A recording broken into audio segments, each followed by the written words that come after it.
Kak, Hai, lagi ngapain kok? lagi baca buku psikologi Tentang Albert Bandura. Albert Bandura. Iya. Albert Bandura sih sih.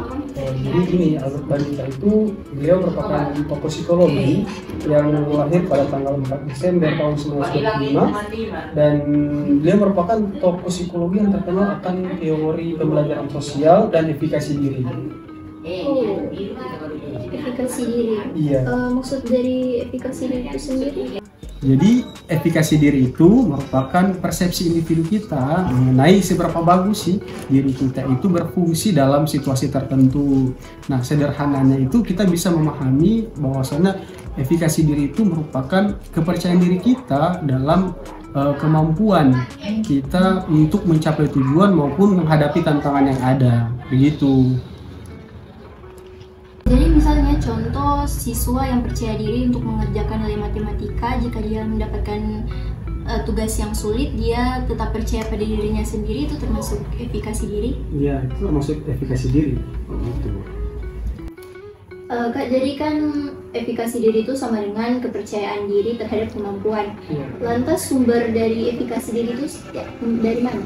Nah, jadi efikasi itu memiliki 4 sumber. Nah, sumber yang pertama itu adalah pengalaman pribadi.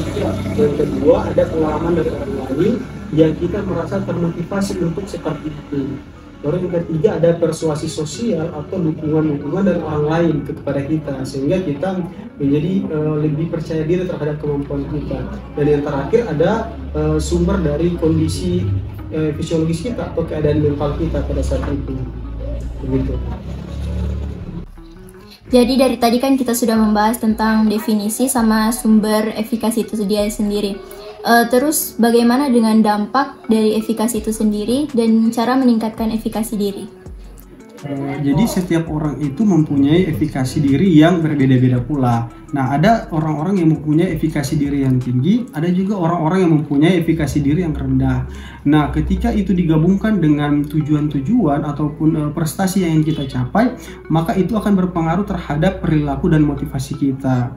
Nah, cara mengatasi orang yang mempunyai efikasi diri yang rendah itu kita bisa mengatasinya dengan cara pertama itu mencari tujuan yang lebih spesifik atau yang lebih jelas sehingga itu lebih realistis untuk kita capai.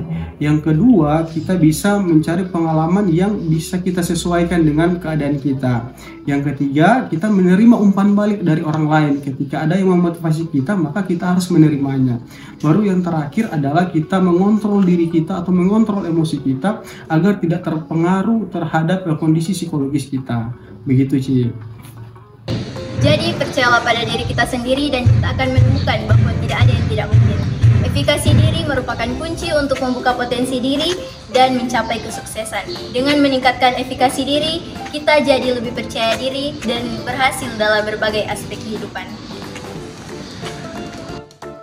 Terima kasih telah menonton video kami. Semoga video kami bisa bermanfaat bagi diri Anda untuk meningkatkan kepercayaan diri Anda dan untuk membantu Anda mencapai tujuan-tujuan Anda. Sekian dari kami. Wassalamualaikum warahmatullahi wabarakatuh.